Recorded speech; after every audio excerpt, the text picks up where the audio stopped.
Hi everyone and happy lunchtime. I'm showing exactly 12, so I think we'll go ahead and get started. Once again, thank you all for choosing to spend your lunch break with us here at United Way of North Central New Mexico. Today we are here to teach you about ALICE, if it wants to. I am your host. My name is Kaylee Gonzalez and I'm a Corporate Relations Officer. If you have any questions, feel free to email me here, first name, last name at unitedwaynorthcentralnewmexico.org, or you can find me on LinkedIn. So Mission in Motion, if you're new here, is a conversation series where we spotlight programs, partners, and people that are creating the real change across our North Central New Mexico region. Each session highlights a different program or partner that is doing that real change, and we're showing you how that work is being done, where the impact is happening, and how you can help as well. This is our third Mission in Motion of this series.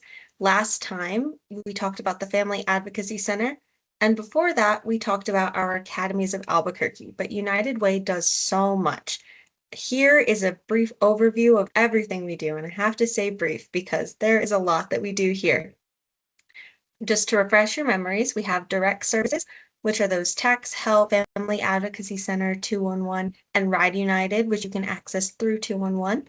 Rising Together is our education branch of all of our programs. We focus on youth opportunity, community resiliency, financial stability, and healthy communities here. We also have donor groups, so if you're looking to get more involved and you see yourself in Guys Give, Hispano Philanthropic Society, Retire United, Women United, or Young Leaders Society, we would love to have you join us. All of these groups do volunteer projects, they do fundraising, and they have great networking events. And last but certainly not least, our very first, this is actually our fourth then, our very first Mission in Motion was on grants and how we give away community investments, and that is because of donors maybe like yourselves. So today I'm here to introduce Ms. Jeanette Brawl, who is our ALICE statewide director, and I will let her take the floor from here. Kaylee, and thanks everyone for joining us today. It's very exciting to get to share some progress on a initiative called ALICE, and I appreciate the opportunity to dive deeper into some of what that means for our state today. Next slide.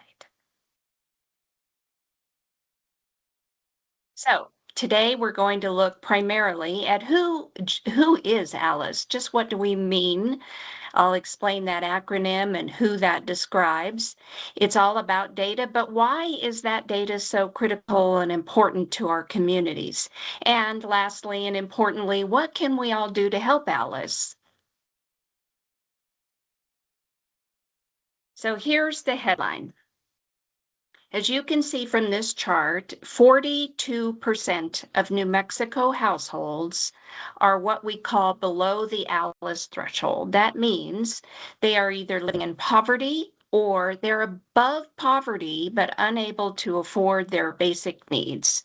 So that's a lot of households who are struggling and finding it very difficult to put food on the table, obtain housing they can afford, and more. And I'll dive a little bit into that and into some of that data. But before I do, I want to say that the poverty rate in New Mexico has held steady for a number of years. It hovers around 16 or 17 seconds, and the ALICE number changes a bit from time to time. In our inaugural report in September of 2025, the percentage of New Mexicans living below the ALICE threshold was a bit higher. It was 46%. But that data now has been updated just recently and shows some improvement in the conditions that some families are facing. However, the upward trend over years has been just a growing population of folks who are, as we call, ALICE.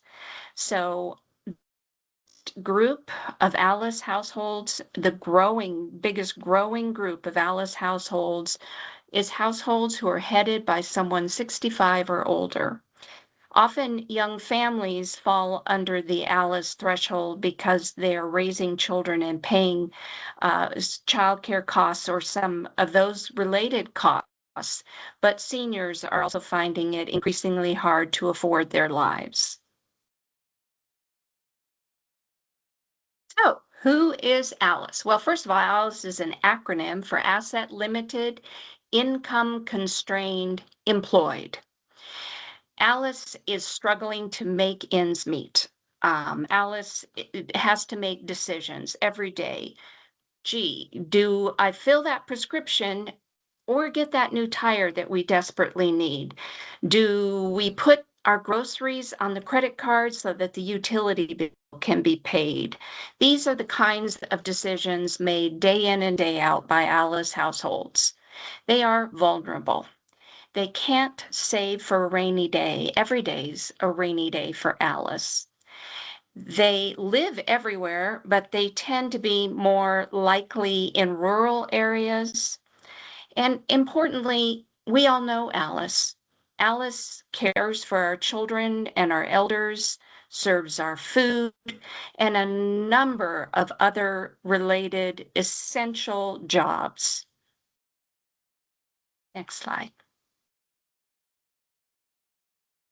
Data is a flashlight. It enables us to truly understand and not assume what families are dealing with.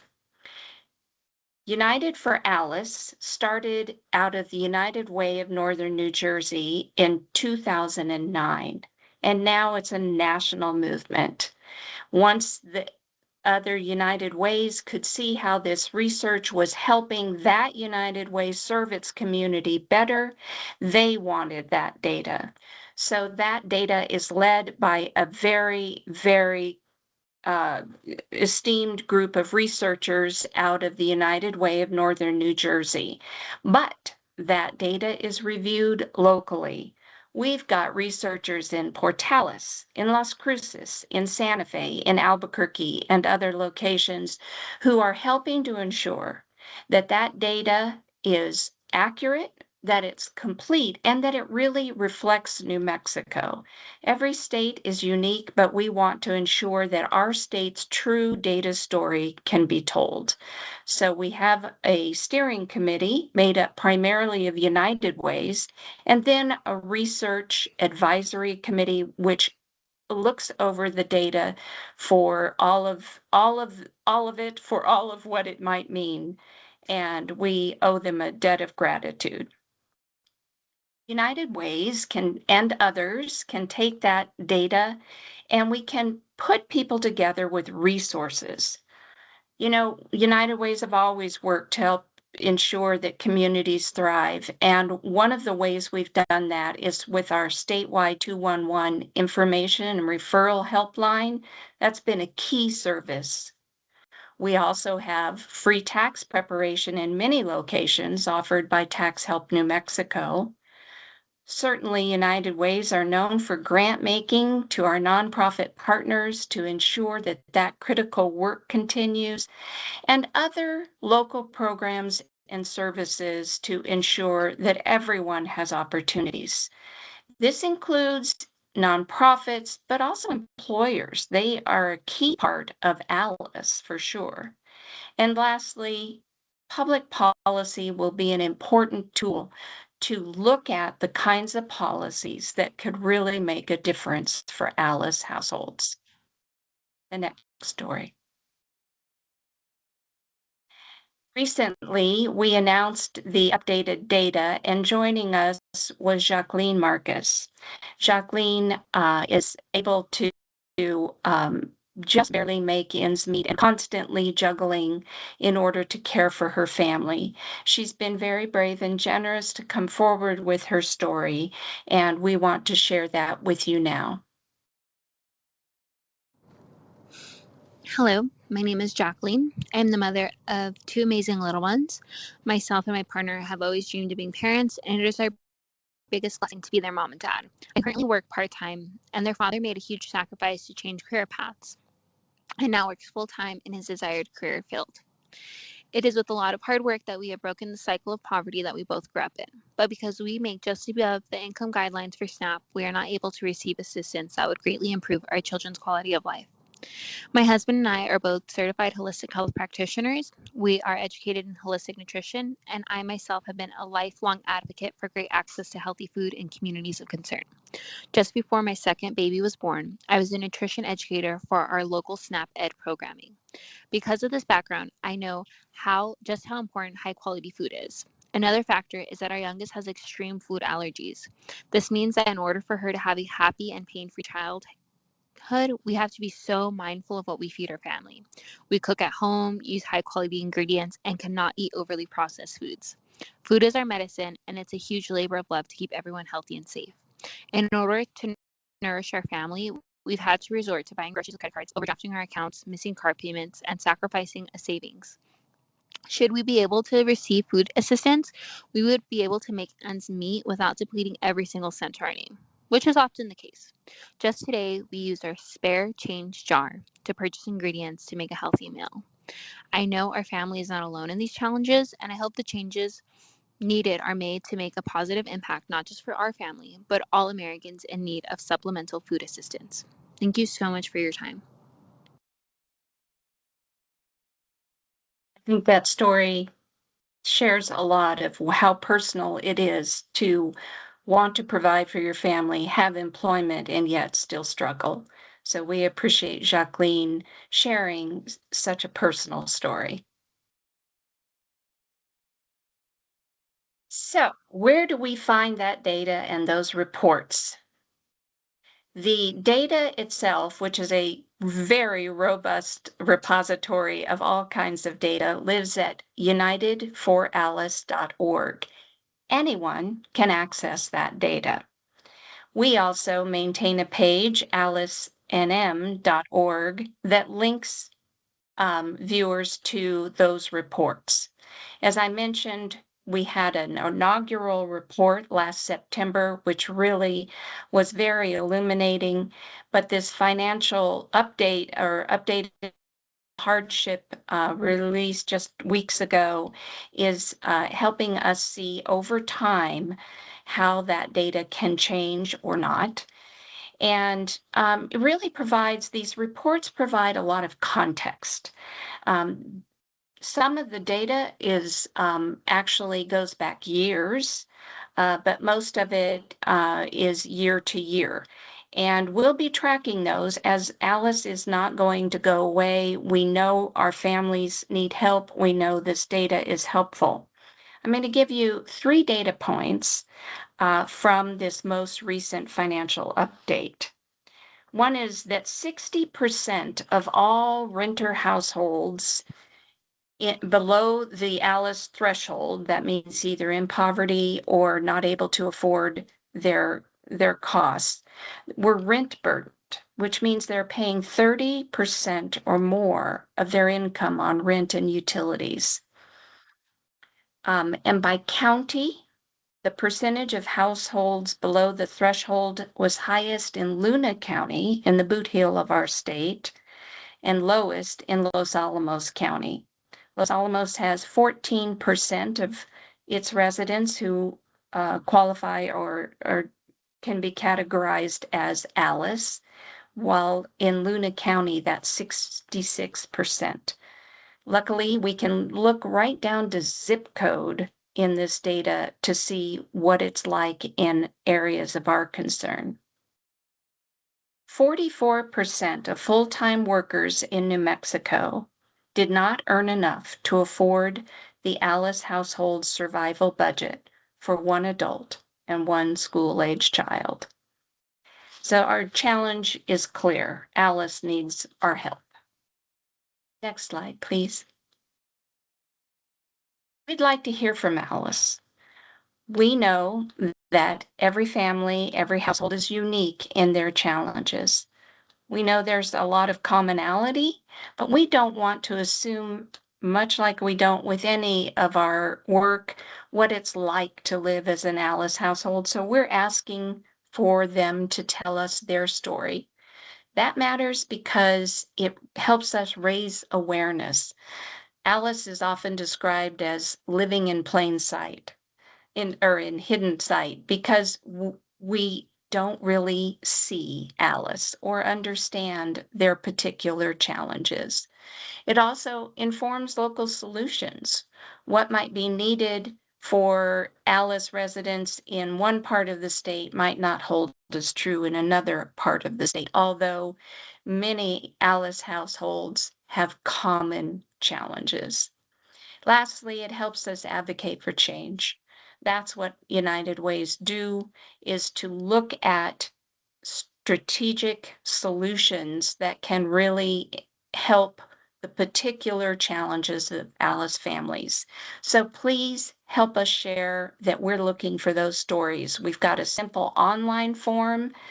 We have the ability to take a short voicemail or even take a few sentences by DM off of our social media. And we hope you'll share this with those you know. Next slide is how can you help? Stay engaged. There's so many ways to help. One is to support your United Way. We're working on programs that work upstream. That is, they prevent the things that might occur later in a life that could cause someone to suffer. We also have services that you can pointedly support, whether it's caring for people with emergent needs, like through 211, or other services that help Alice and other households. You can support our community investment grant process so that we can continue the work with our partners who are doing the front line serving in our communities. You can join a donor group if you haven't already, and consider volunteering. These are all ways that United Ways are working to help all households in our community. Next slide, please. I think importantly, what this all means is that when we work together to support that whole ecosystem, and we imagine the many approaches to address the number of Alice households in our communities, things can emerge that we didn't even expect. But it does take dedication. This is not an overnight fix. Our work is vital and important, and it's the work of our whole community, which is why we appreciate your part in helping Alice. And now I'd like to offer to take some questions. Thank you, Jeanette. We actually had 2 questions in the chat already, so I'll start with the first one from BJ. For the senior households under the Alice threshold, do we know if they're retired and/or drawing Social Security? I was wondering how retired fits into the acronym with employed. Jay, that's a terrific question. We're going to be trying to determine if we can parse out a number of things about these households because it's such a growing population. What it does is currently the data does not necessarily reflect employed or retired because so many people in retirement find they have financial needs that requires them to go back to work. Work can be a very fluid thing in many people's lives. So we assume the same for those over 65. However, so most of that data then would be based on the fact that they have Social Security and what are the costs in their local community. So that figures into the data as well. But one of the big red flags that I'm hearing over and over is what about grandparents raising children, raising grandchildren?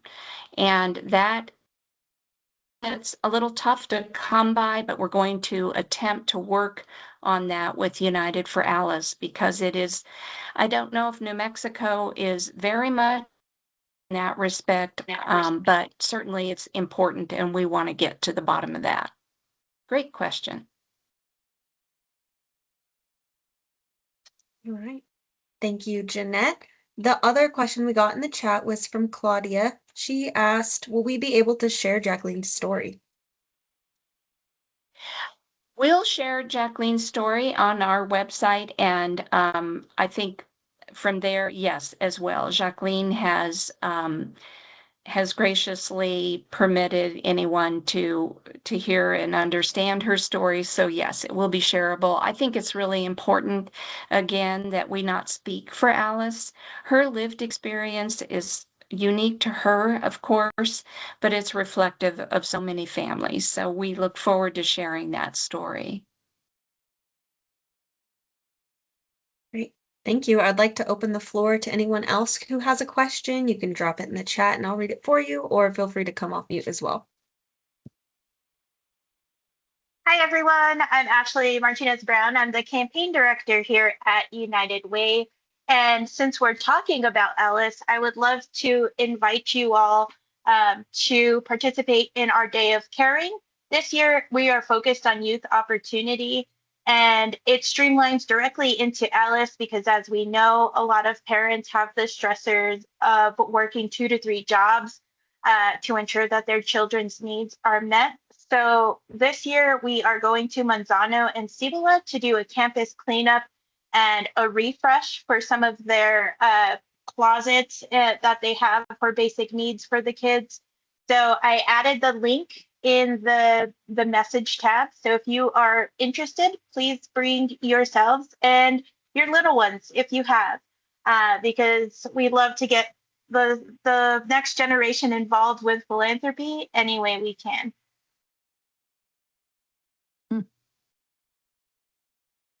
Great. Thank you, Ashley, for the plugs so that people can stay involved and get some boots on the ground action too.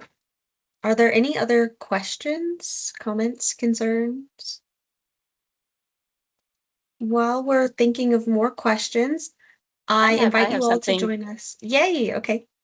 From the chat, BJ, thank you for this. BJ shared that if you want to see some terrific information about how other places have addressed Alice, you can go to unitedforalice.org, and under the, I think it's called Alice in Action tab, there are so many examples from about how they have worked on medical debt for some people, how they have expanded services for people using Alice instead of 200% of the poverty level or 400% of the poverty level, a plethora of ways that other communities who've been doing Alice work for a while have done that. Thank you so much, BJ, for that. And I do hope you all noted my email address. I would be happy to put you on our mailings and or answer any questions you might have later. I'm very honored to be working on United for Alice and thrilled to have the dedication of so many communities behind this endeavor. Great. I'll note that Magda just dropped all of Jeanette's information into the chat if you weren't able to get it before. And Floor. Hello. Hi. Hi, Jeanette. Great presentation. I have a question. The numbers, the statistics that you show, 42%, right, of New Mexicans are in the Alice level of poverty. And my question is, maybe I missed, if there are some factors that can be implemented to reduce the percentage, right? Because the goal will be to reduce the, I don't know, start by 10%, 20%, whatever. But can you identify any main factor or factors that can help reduce the number? You know, that's a terrific question. And I will tell you that no matter where you live in New Mexico, housing is a concern. Not only is availability of housing important, but it's affordability of housing, right? So matching housing, the housing stock available for rent or ownership, although with Alice households, it's more often renting, having the ability to rent and not have it be 50% of your income or even 35% of your income is key. So we'll look deeply at housing, but certainly there are other costs that we know impact families. One is utility costs. While many utilities companies do work with those they serve to provide assistance, we want to make sure that that is communicated and available throughout our state. I think that childcare costs, we have a potential help in that child care assistance has been expanded in the state of New Mexico, and we're very hopeful that more and more families will be able to avail themselves of that, because for a young family, childcare costs are a big part of their budget. But we know that takes time. Any of those solutions take time because we lack housing. We know that there is childcare available, but not in every community. So I would say that those would be two areas that we would want to make certain that we're able to advocate for households. But I think in the meantime, because some of these are long-term solutions, we have to ensure that 211 can continue to operate statewide, and can maybe we can provide more navigators to help answer all those calls and refer people to resources they may not even know exist. Did that answer your questions, Flor? Yeah, it does. It does. And it was harsh to hear the 30% of a salary, those weren't alles goes to rent, which is a big chunk. Sometimes. And sometimes you say it's 50%. So what I would suggest is, start with one, factor to say, if we work on this one, I always like to start simple from my perspective, So we'll focus either on rent or childcare and show the numbers to the people you're reaching out to us for, awareness or help, Like I if think that's a great. imagine, right? If shooting for 20% or 25, a 5% will be nice to see what will be the impact of a 5% reduction. No, 5% will be, rather than spending 30% in rent, people spend 25, what will be the impact of a 5% reduction on, will that reduce the 42%, will bring a lot of people out, Alice? Or what will be, or we need to go 10% to say it's 20%, or play with the child care, will be child care affordable, will help us bring that number down, because it's pretty high. 42% is ridiculously high. And then seeing what factors it has the most influence, and I can see rent and child care. So maybe start with one and then incorporate the other. That will be my suggestion. Appreciate that. I'm writing that down. I think you're right to take on the larger issues makes sense. There are so many things we can do to keep people in their homes if they're about to be evicted. I know that there are a lot of people working from that vantage point. That's important. Again, so many things impact a family's wherewithal to afford their lives. One of the costs that I think will show up later is transportation costs.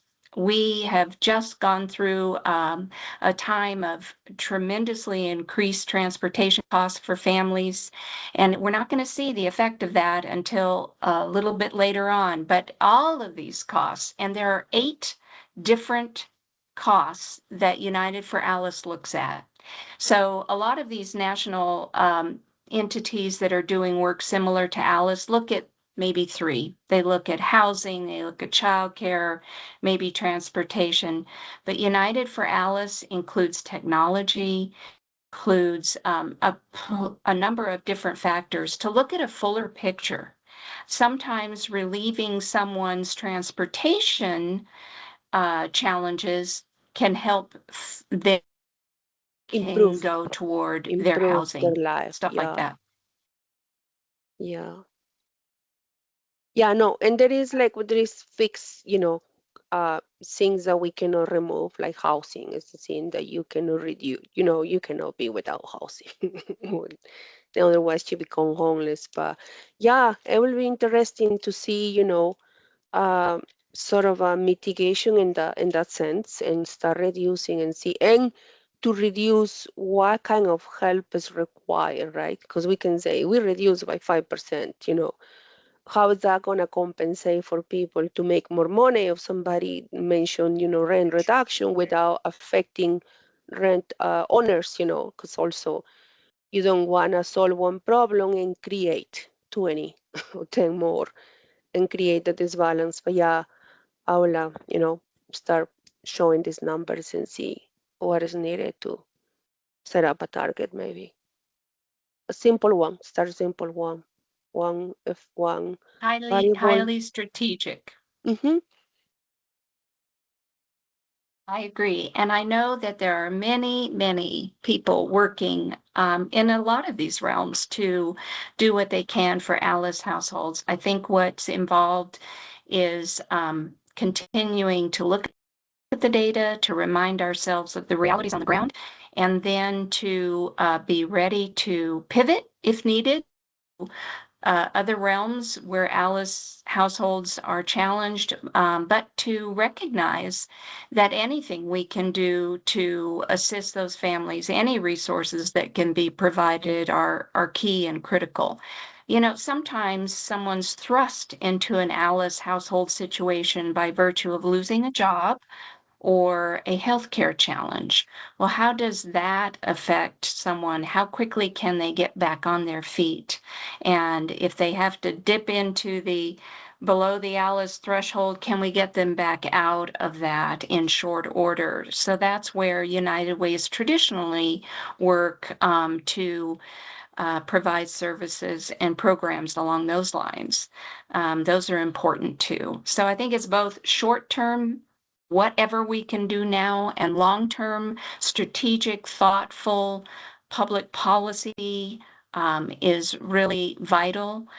We live in a state that I think wants to move many households forward, and banking on that goodwill, putting our heads together to determine the most effective policies that can alleviate challenges for Alice families is important. Yeah, and to comment, you mentioned transportation, well, housing, childcare, and transportation, which is another, key factor as well.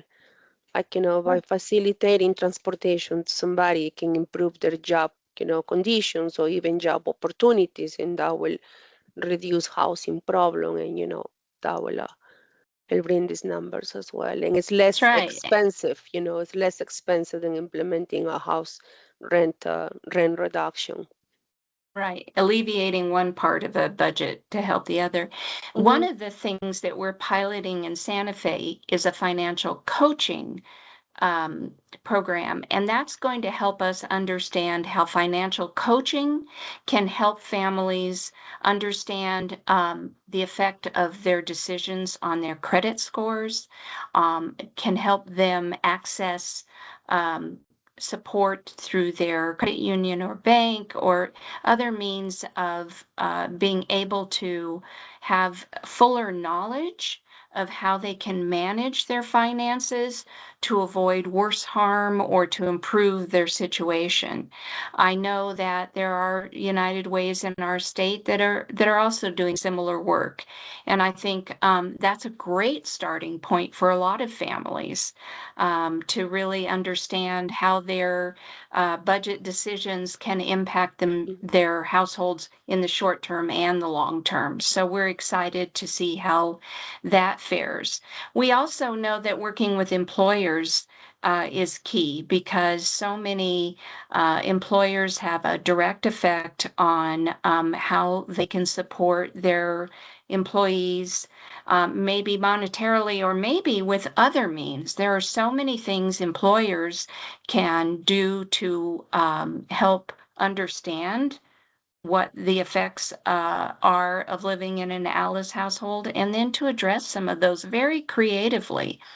Employers, I think, are eager to ensure that they can retain their workforce, and we'll be looking at how we can work more closely with employers, specifically on ALICE issues.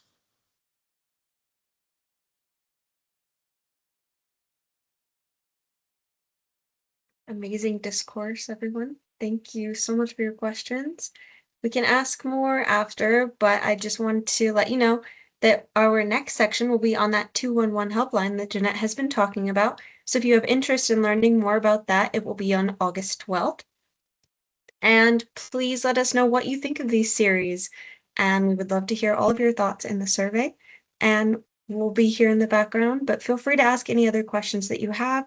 Lily just dropped the link to the survey in the chat as well. And thank you all again for spending your lunch period with us.